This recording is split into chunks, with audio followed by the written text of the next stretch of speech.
So we took up last week the second mantra, where the disciple now conveys their experience. The disciple says, I do not think I know well, not that I do not know, I know for certain. He among us who knows that.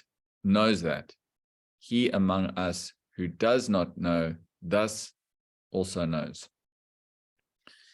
And one of the glaring observations that come through in the verse is contradiction. It's filled with contradiction.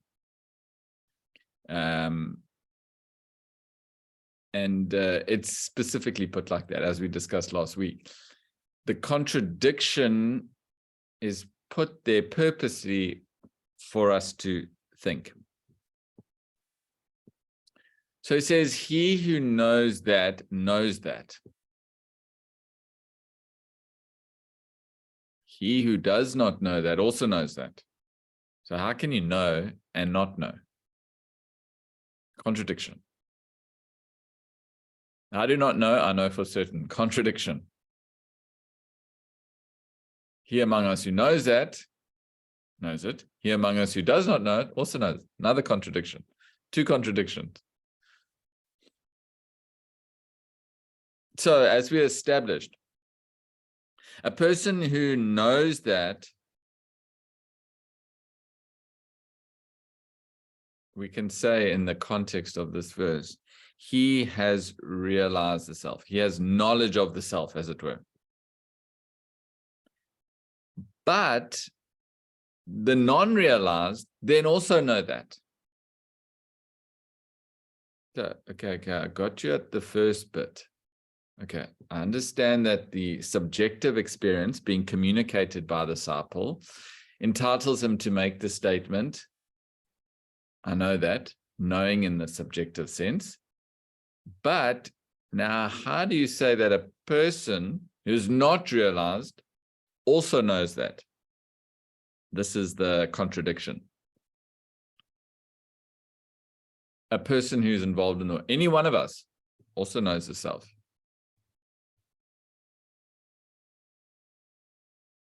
He among us who does not know thus also knows.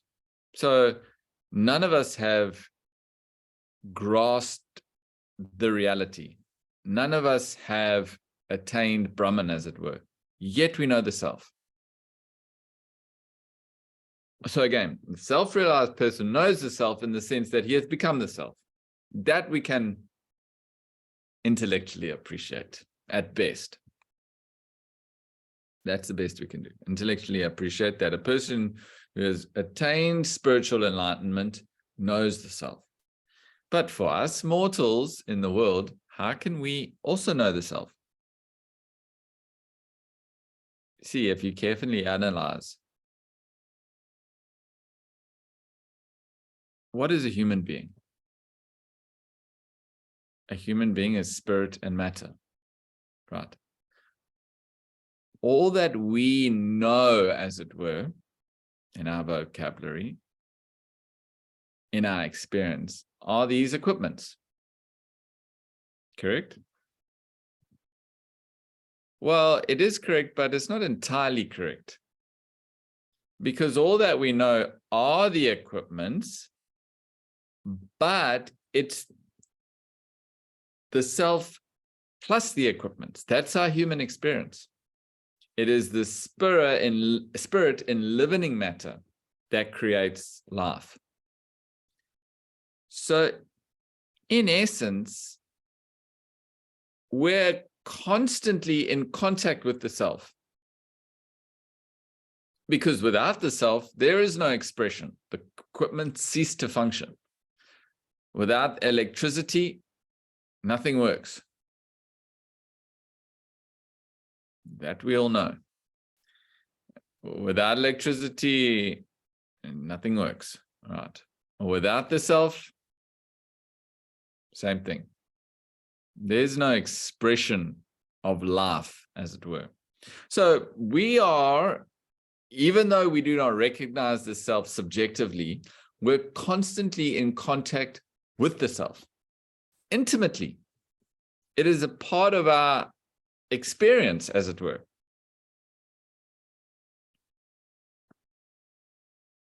So although we don't have any direct experience of the self, and our experience is limited, because again, our experience is confined to the expression of the equipments, actions, perceptions, emotions, and thoughts. That is the realm in which our experiences are contained. We don't know anything outside actions, perceptions, emotions, and thoughts, unless someone has some deeper insight or a deeper experience. So confined to our equipments, in a sense. Yet, we're constantly in contact with that self. So whether it's a self-realized person or whether it's all of us functioning in this mundane terrestrial realm of experience, the self is the enlivening principle.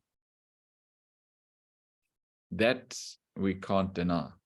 So whether you're self-realized or not, the self acts as the enlivening principle. Right. A self-realized person has merged with that enlivening principle. A non-realized person is still in contact with it, but has not understood, conceived, realized that. So even with the claim that we have to acknowledging either our knowledge of the self or our ignorance of the self, it's still the self that enlivens that. Yes, Jess. So in the example of, say, an appliance that's powered by electricity when it's on, so the comparison that I'm taking from that would be, say, an electrical engineer who fully understands the electricity and how it's working to power that appliance. Or us mukhus who just use the appliance with probably not even any thought, except in South Africa where we're very aware of electricity, but for the most part, not thinking about the electricity flowing through that appliance to make it work. And you put in the verse, they're putting them in the same group. They both know, but they don't both know. They both maybe experience, but the person who's using the appliance oblivious to the electricity powering it is not even aware of it. So I struggle with the use of the word know. Again, it's this pun on this word know. So even though we are not electrical engineers as such, or electricians even, we still know that there is electricity flowing through all the gadgets, all the instruments that required in our homes. We know that there is electricity going. We can see that you turn off the switch, that gadget stops functioning, right? You turn on the switch, it starts functioning. That's electricity. So the functioning of the electrical gadgets, we can appreciate is dependent upon electricity. We see electricity plus gadget equals fully functioning instrument. We know that. We don't have to be electrical engineers to know that. Yes, an electrical engineer will understand the deeper import, but again, we must be cautious not to overextend the comparison, overextend the analogy. No, but electricity, is made up of positive and negative. So is Brahman positive? Is non-Brahman negative? We can get into all sorts of absurdities. So if we just bring it back to this idea, see, just as we can appreciate that electrical gadgets are functioning because there's electricity flowing through it. Similarly, we can appreciate all our life's experiences because there is this enlivening principle. we are functioning because of a principle and a limiting principle that allows that supports that. Now, a person who is completely ignorant of it, it's not to say that the same law doesn't apply to that person, right?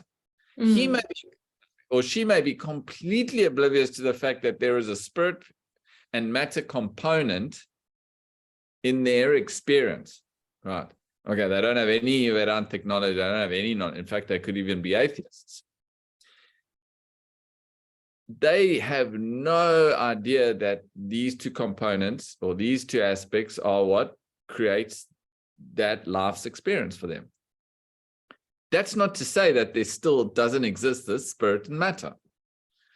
So even though they're oblivious to the fact that there is a spirit enlivening their actions, perceptions, emotions, and thoughts, they are intimately in contact with that spirit. Just as we are not subjectively apprehending the reality, yet we can appreciate that there is a spirit that is potentially enliving our perceptions, actions, emotions, and thoughts. We don't know it, but it is expressing through us that gives us insight into this experience. Okay, what is this experience that we are experiencing? Okay, it is these equipments functioning. Well, but how do the equipments function? Oh, something's got to enliven them, enliven the equipments to function. What is that enlivening principle?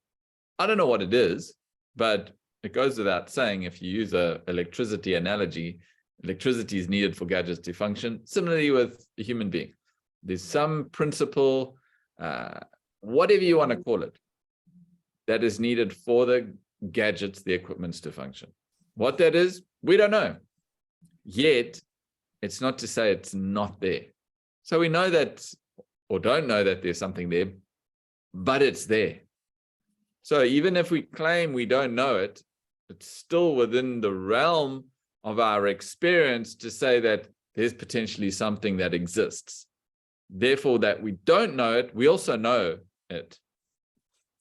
But sticking to the purity of the mantra, knows refers to the fact that we are intimately in contact with it. We are this body, mind, intellect plus spirit. Spirit and matter, that is us. That is our experience.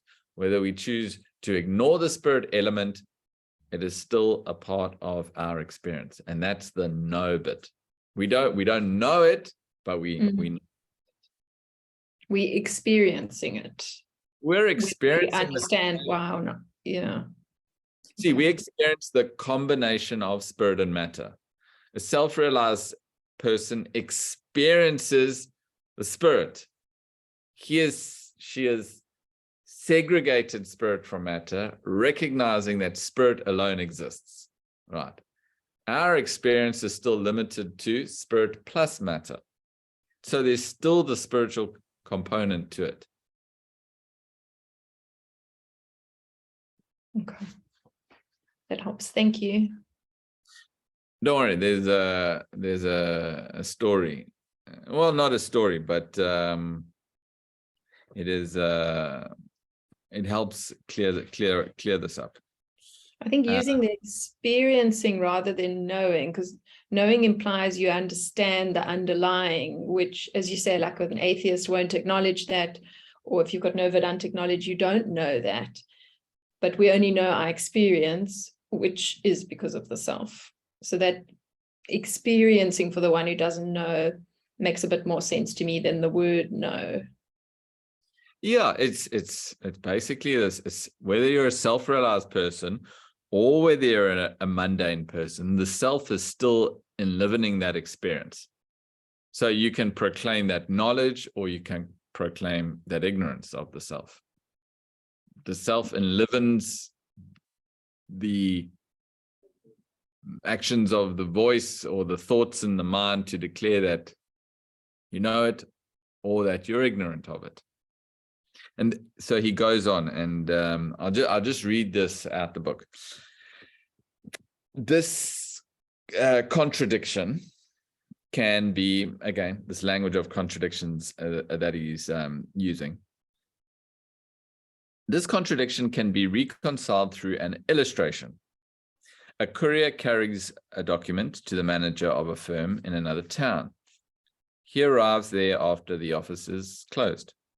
He has to wait for the following morning to deliver the document. That evening, he takes a stroll in the local park. He happens to meet an interesting couple. He spends a good part of the evening with them, and they part company. The next morning, the courier reaches the office to hand over the document, and to his surprise, he finds the manager of the firm to be the same person he met in the park. Now, carefully review the experience of the courier and the manager's wife the previous evening in the park. The courier did not know the manager then, whereas the wife knew her husband, the manager. It would therefore be appropriate to state that the wife knew the manager since she knew her husband to be the manager. The courier, however, did not know then. The courier, however, did not then know the person in the park to be the manager. But the fact remains that he was in contact with the manager, conversing with the manager. Hence, it would not be incorrect to state that the courier knew the manager even then, though he may declare that he did not know him.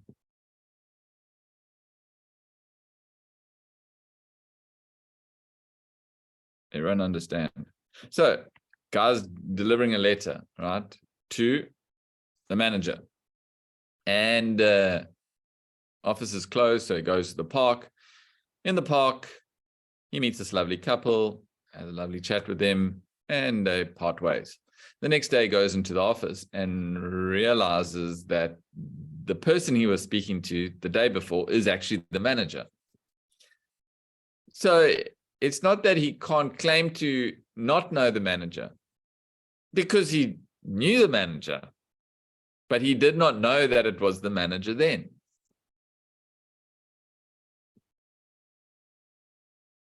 Understand?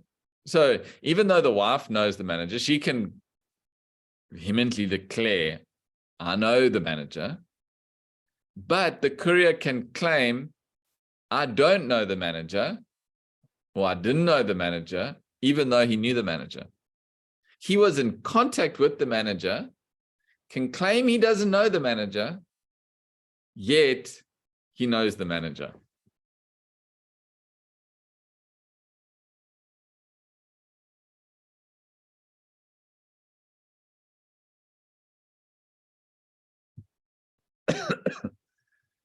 More than that, I can't do.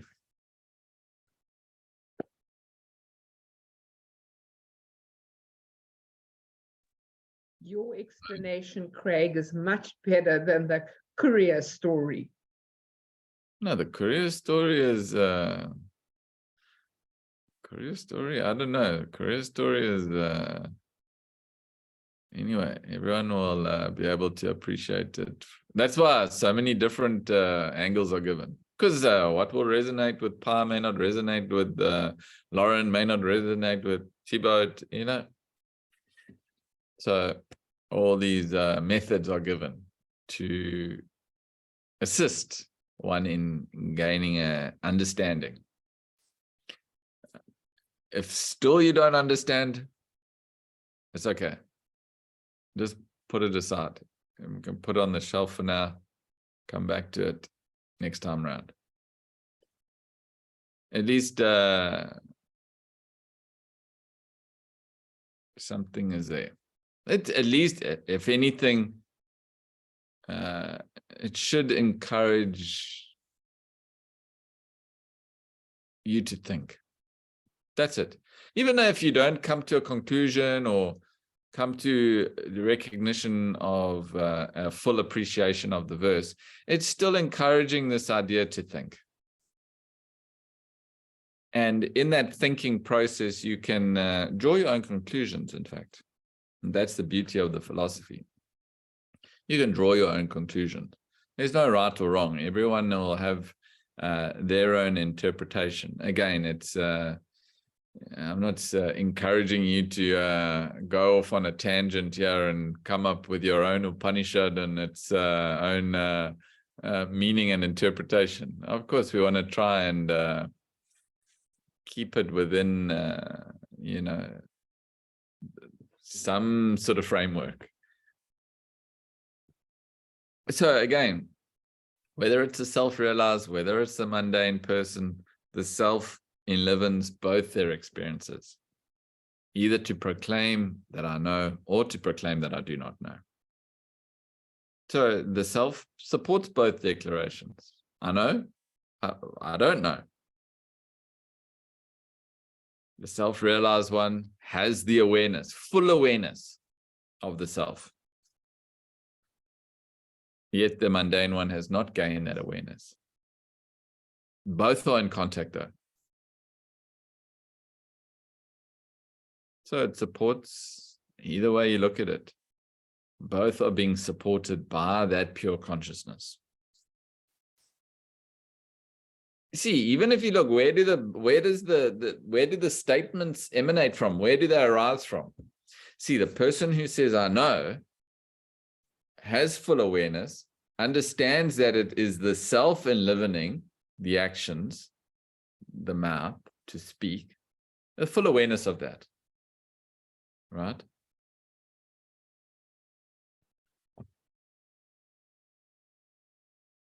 A full awareness and appreciation that the self enlivens the aspects. A person who does not know that, it's not to say that the self is still not enlivening the mouth to speak.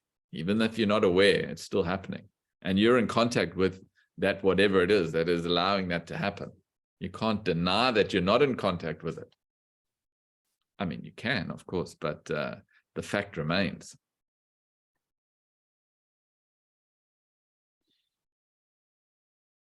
So in either statement, the self alone enables that statement. And it's not just statements, whether it's perceptions, actions, emotions, or thoughts. The self alone enables those. Whether you're aware of it, whether you are aware of it or not.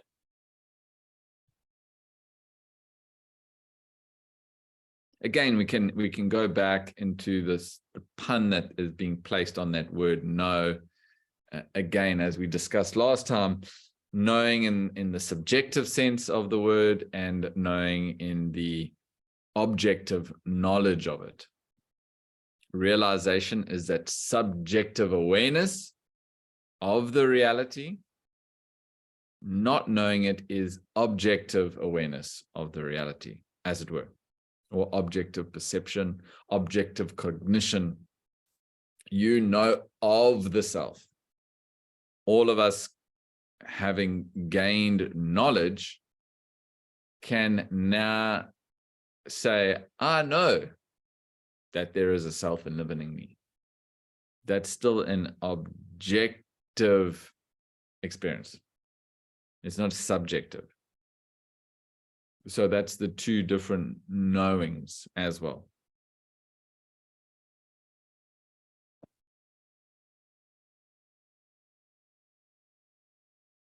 Self-realized, declare they know the self. I know the self. That I know. I'm certain. Mortals also claim they know, but can only talk about it. This difference between subjective apprehension, objective understanding.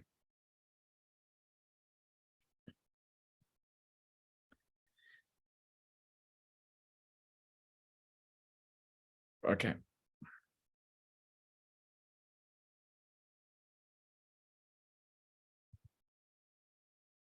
Yasya matam tasya matam matam yasya na vedasah avijñātam vijānatam vijñātam avijānatam. Whosoever does not comprehend that, he knows that. whosoever comprehends that, he knows not that. That is unknown to those who comprehend. That is known to those who do not comprehend. Again, is driving home a very similar idea. Whoever says, I know the self, he doesn't know. Whoever says, I don't know, he knows. So again, this is the guru speaking again. He's using the same language to support the declaration of the disciple, endorsing his experience. Now they are on the same page, as it were. You see, the disciple and guru are both in this frequency of contradiction and puns. Because again, as we mentioned before, rarely language breaks down when it comes to communicating these philosophical thoughts. Very, very difficult. And this is why they employ these techniques. So both guru and disciple now are communicating with each other, as it were, in, what do the kids call it, a gobbly-gobbly language. You know, the kids, I remember they have this language that they create, you know, sometimes even between like siblings, so they can talk with each other, and the parents don't know what they're saying, you know. And you put like something, you put like some end of it in the beginning of it, or I don't know, they all got these funny tricks, you know. And it's exactly like that. Now they are freely conversing, and we're all sitting there all confused as hell as to what is going on. What are these guys going on about? You know, what are they talking about? So again, the self-realized person, he has gained that subjective experience. He's gained that subjective experience of the reality.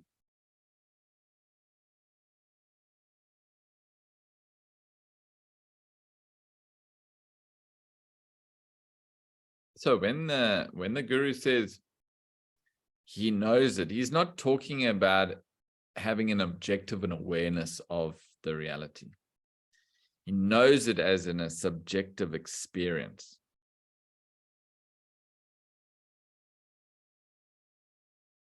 See, again,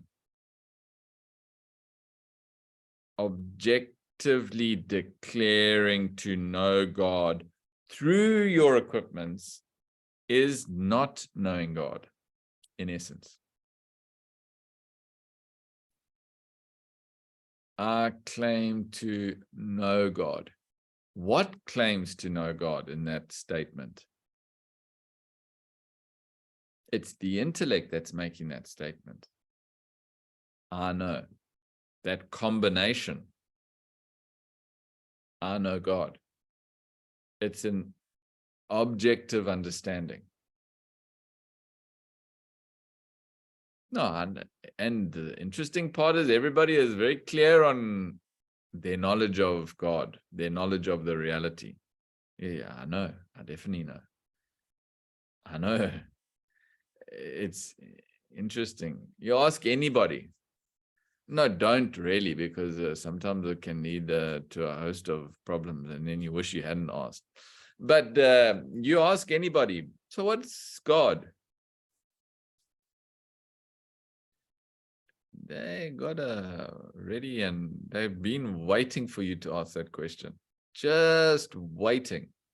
Because, you know, religion and God is never discussed, really. It's the unwritten law. Yeah, you got free reign. That's why I was wondering why so many people come to this class. Freely we can discuss God. Everywhere else bottled up. Nowhere to express. I can't go to a gathering and talk about this. Oh, goodness knows. Not with the family, especially not. Cannot bring this up. Friends, some, but on a step at the work, definitely not at the workplace. So where else are you going to talk about it? We'll come to Vedanta class. And then don't say anything. It's remarkable. Anyway, so this difference we need to appreciate. So even if you ask somebody, what is God? Full explanation they'll give. As though they had just had breakfast with the fellow.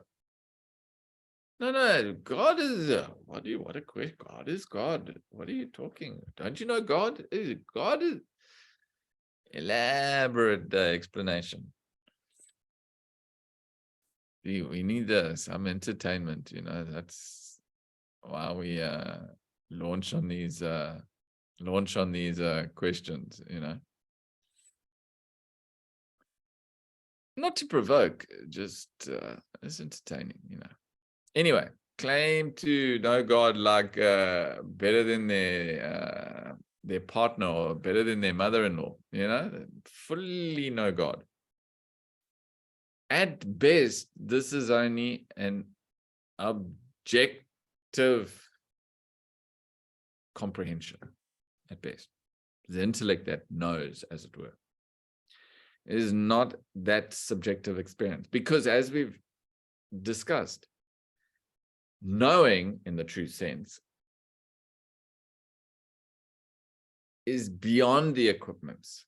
See, when we talk about knowing, we know something through our intellects. When the self-realized person talks about knowing, he's not referring to knowing as something that goes through the equipment, goes through the intellect. He's talking about that knowing as a subjective experience, as a subjective apprehension. I know that. And this is the difficulty. Because we have only that limited access, because we only know our experiences, or our experiences, should I say, are related to the equipments, we can only appreciate knowing something as a part of the intellect. When the self-realized persons talk about knowing something, they're not referring to it in the sense of a part of the equipment or as an objective apprehension. They are referring to that knowing as a subjective appreciation, an awareness of the truth, of the reality.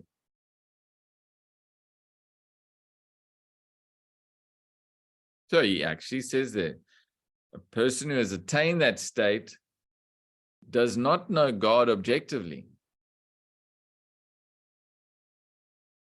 They know it subjectively.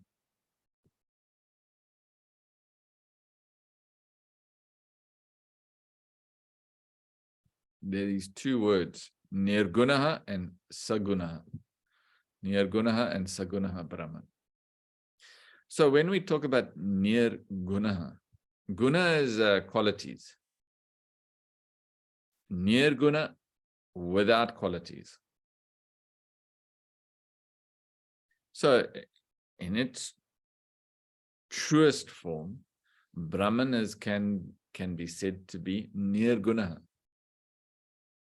Another word is guna atita, without gunas, without these qualities.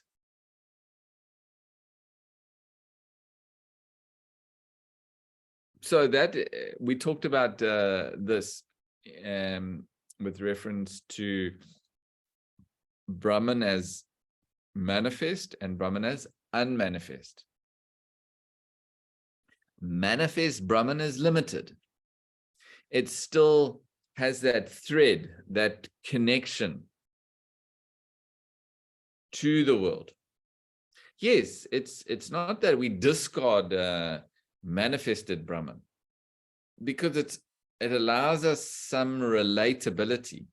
We can relate to Brahman through manifestations. The villager can relate to electricity, the layperson, the non-electrical engineer, the non-electrician can relate to electricity through the expression of the gadgets. So it's not that one is right.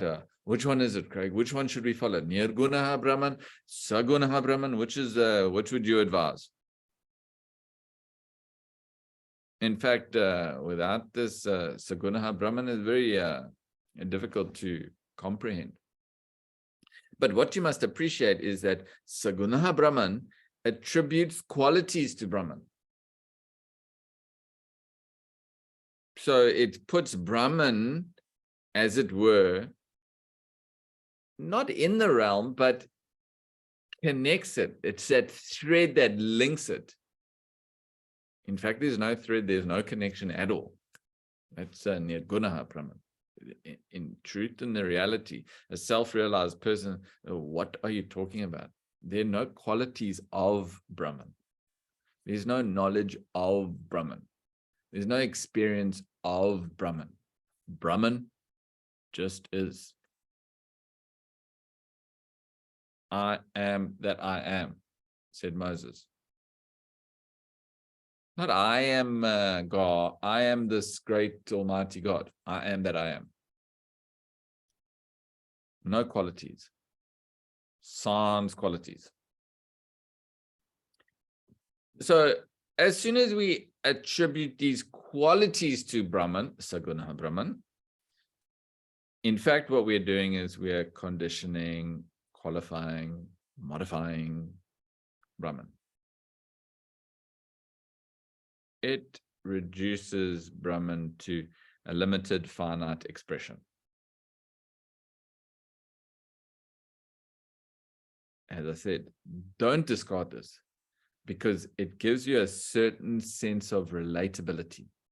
See, if you discard that, then it's, what are you actually pegging anything onto? What are your thoughts related to the reality? It's very difficult.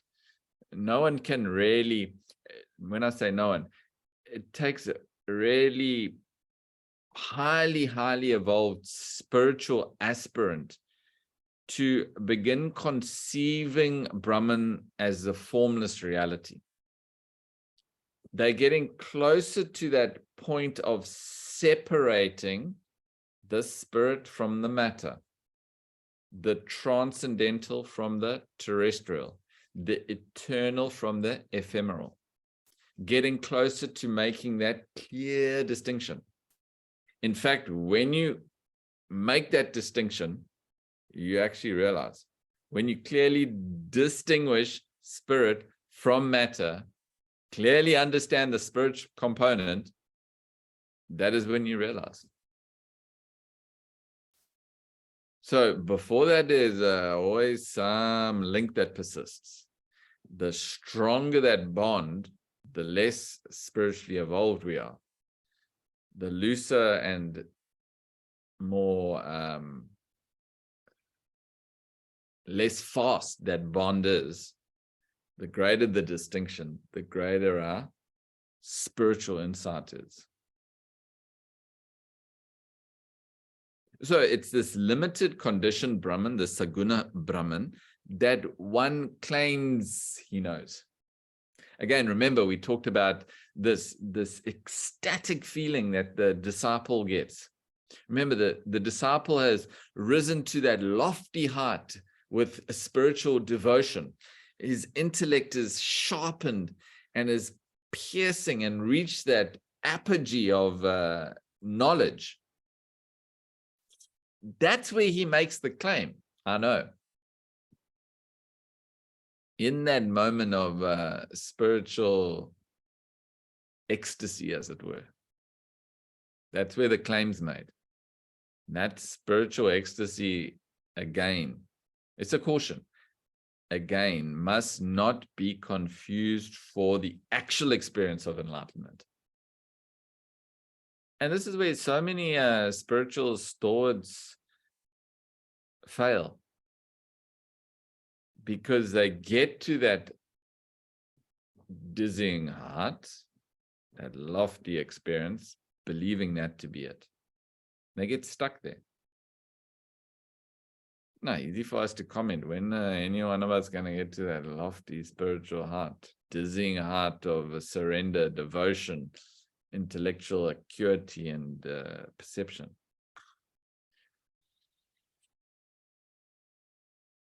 Elsewhere he says, to be stuck in the spiritual pursuit is you're in greater darkness than being lost in the world. Another Upanishad.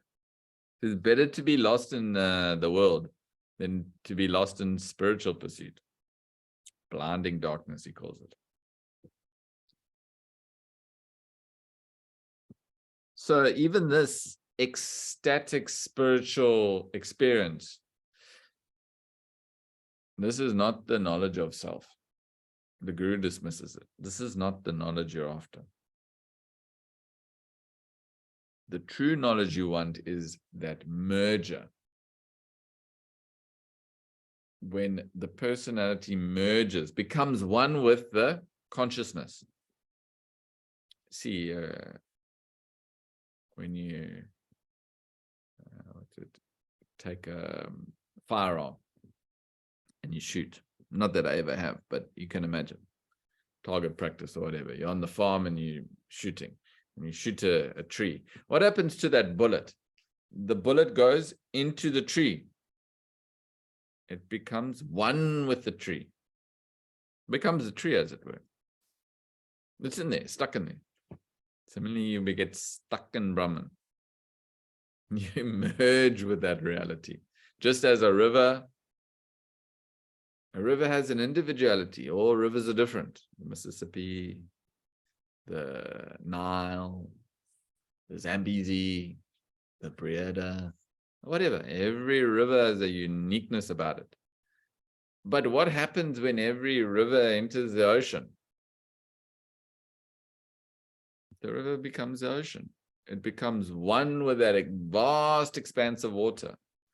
You can't go into the ocean and go, hey, do you remember the Mississippi? There it is there. It's flowing there. No, it becomes the ocean. Any qualities remaining of the river dissolve. Those qualities dissolve and become qualityless, formless. That is the formless reality. That is the reality. Not related to form, not related to qualities. See, we can only appreciate it related to, because that's our realm of experience. It must relate to something. Because without relatability, how can we understand it? So it's just a progression. Progression in thought, a progression in spiritual awareness. So again, he who knows it subjectively is self-realized. God is unknown as an object, but he who knows it objectively is not self-realized. God is known as a subject. Yeah, okay.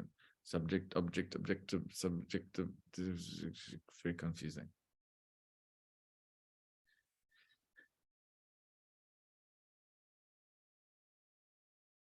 That's why you get this case in point that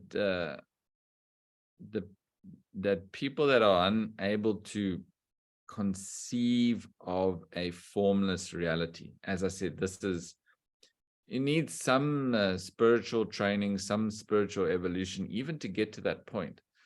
So a person who has not reached there is not a train smash.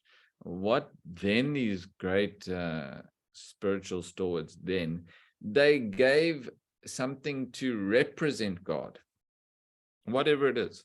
In some belief systems, they use a fire. In others, it's some of you, is a stone, the Shiva Lingam. Amazing significance it has. Symbols are used. And those forms are then worshipped. But anyone will appreciate that that form itself is not God. Because God is a subjective experience. It does not depend on any object for its actualization.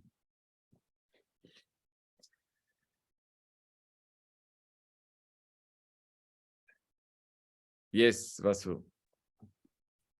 Craig, in terms of the self-realized person, when he gets to the point of being realized, what happens to his equipments, like the mind and the intellect?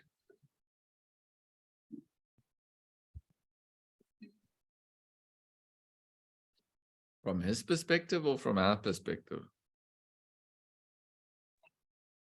Is So I'll answer your question by asking you a question. What happens to the dreamer's body that is being mauled by the tiger when the dreamer wakes up?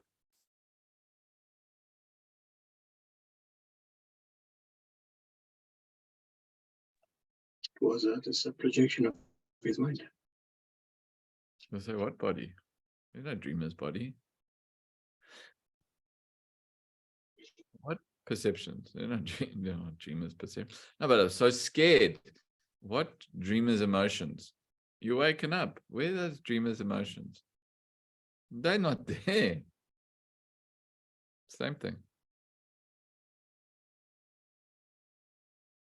That's the best. That's without this wake a dream analogy. This philosophy is almost impossible to understand. Like, keep hanging on to that wake a dream analogy. So useful.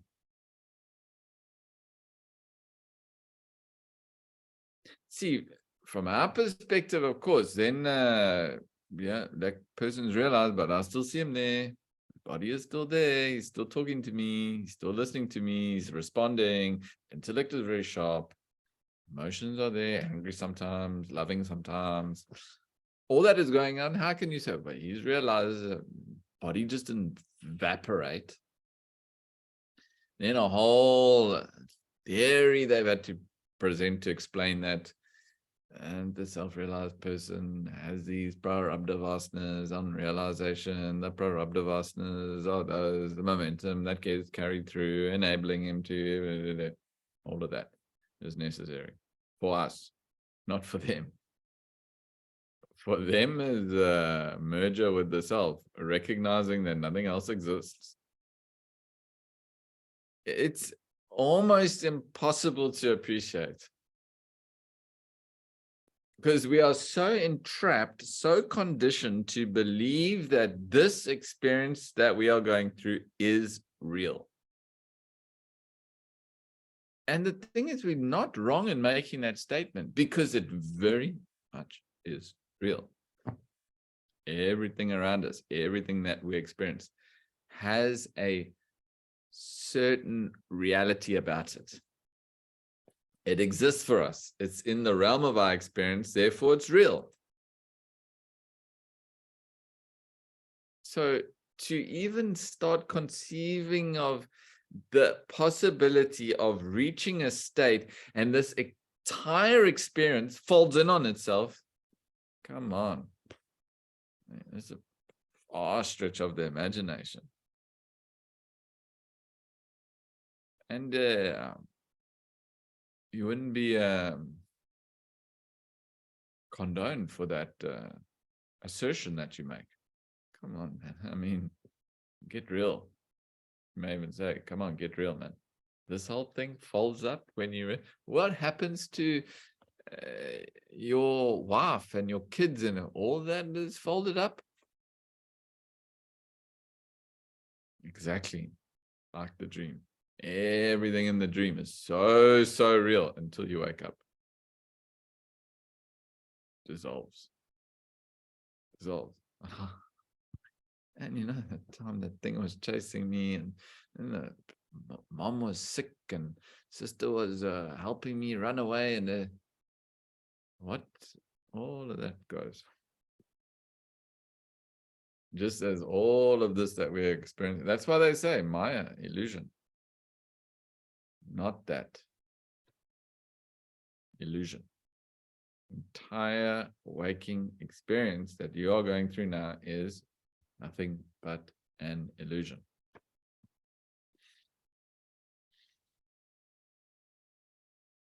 Okay, fortunately, most of you have either been in a Vedanta treatise class or have read the book, so I can talk about this. Otherwise, if you hadn't had that backing, you'll be sitting here going, this guy is on some other planet. This subject, this knowledge is yeesh. That's why I would say it's a course of study. Otherwise, it's overload. It's actually too much to deal with. It's too much. You actually end up walking away more damaged than when you came in. Not to say that you're all damaged. Please don't misinterpret my words. To be honest, we are all damaged, actually. Damaged in the sense that we are not perceiving the truth. We're not understanding the reality. This is the position we found ourselves. And we need to fix that. It's fixable. That's the good thing. We're in a position that we can fix. Only we have that capacity. Only a human being has the capacity to correct the incorrection, to fix that which is broken. No other creature can do it.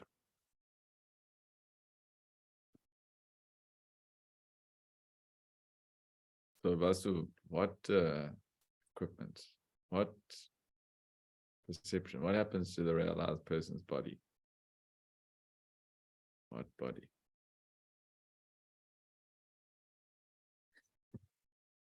You okay?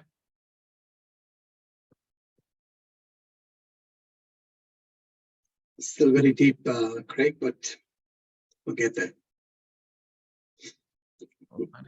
Nobody said there was going to be a light reading, light study, light evening study of the Upanishads. In fact, next time I'll put a disclaimer.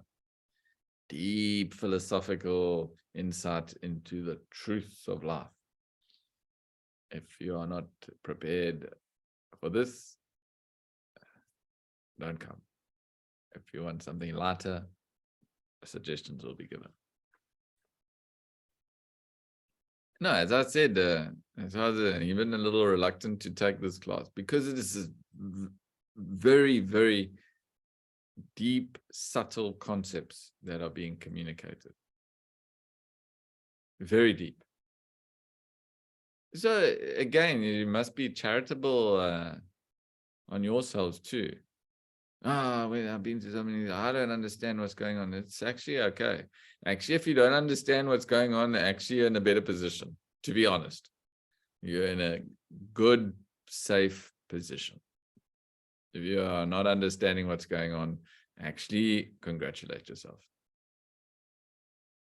Well, then you know. Not in the knowing sense, but no, I've understood everything. Then that's what worries me, actually. Except I don't know what's going on. It's good. It's good to be in that frame.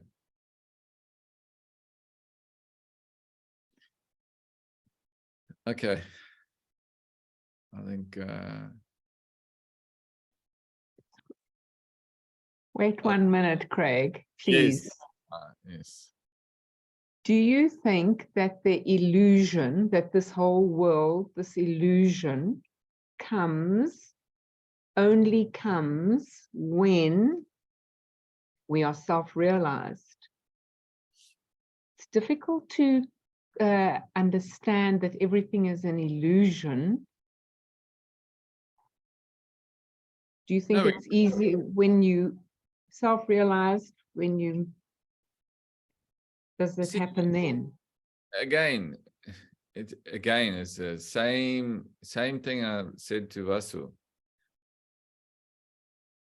See, in the dream, while you're dreaming, can you appreciate that the entire dream is an illusion? No. Somebody is chasing you in the dream. What are you doing? You are not real. I'm not going to run. I'm not scared of you. Boo, boo, boo, boo. No, it doesn't happen like that. In the dream, you're getting chased. You are running as fast as you can.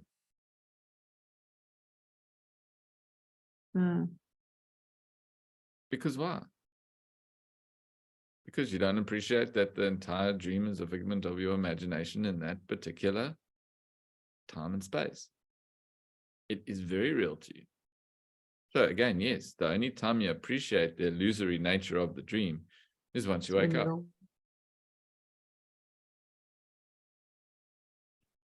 Same thing. The only time you really appreciate the illusory nature of the world is when you wake up to the reality. In other words, realize your true nature, realize the self. That's when it folds back. Before then, no, you can never appreciate it. So we mustn't really get too concerned with the state of illusion. Don't get involved with that. No, just it's concentrate on the self. No, because if you do, you drive yourself mad. There's been cases, actually. There have been cases where people have overstudied, got too much involved in this illusions, and started, this is an illusion. I'm not a part of this illusion. It can actually cause damage. There were a few cases of people that were actually told to stop studying and to take it easy, and were actually banned from studying for 6 months. No books, no nothing. Can follow the schedule, but you actually can't take up any more information. They were told, because exactly, it's because you can theorize about it, try and philosophize about it, but you can never understand it. Never. Great. It's a good point, actually. A good point to bring up. Any other questions?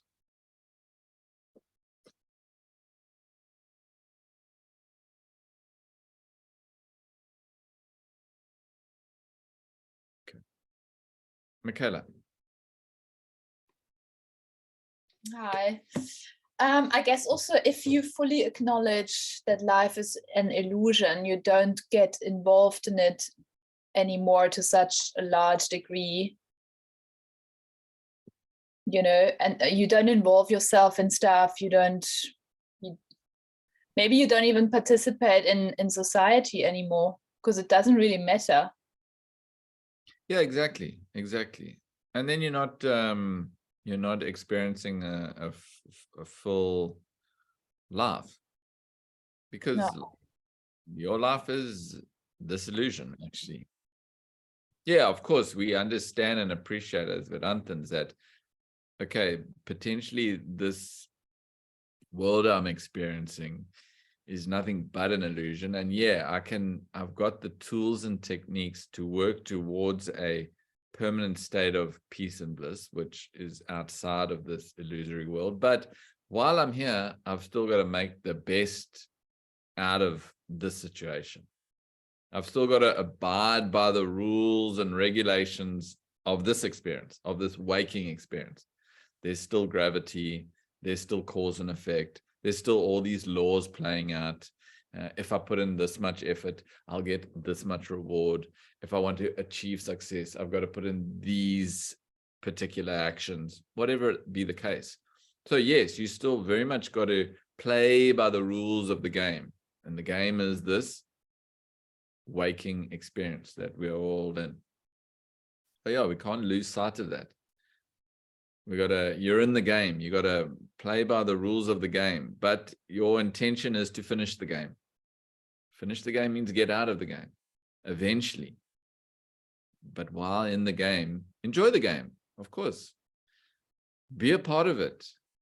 Go through with it. Don't stop. No, this stage is very, very nice. I like this stage. I'll go back and do it again and again and again. And you never progress to the next stage. That's madness. That's exactly where most people find themselves. They just circle.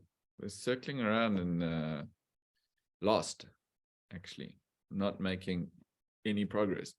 They got too caught up in a stage. Whatever that stage be, whether it's name, fame, family, position, business, just get caught up. Start circling around that stage, going through the motions. That's not why you play the game. You play the game to finish the game. The game being a metaphor for life. Life is a game, at least if you can look at it that way. It's a game.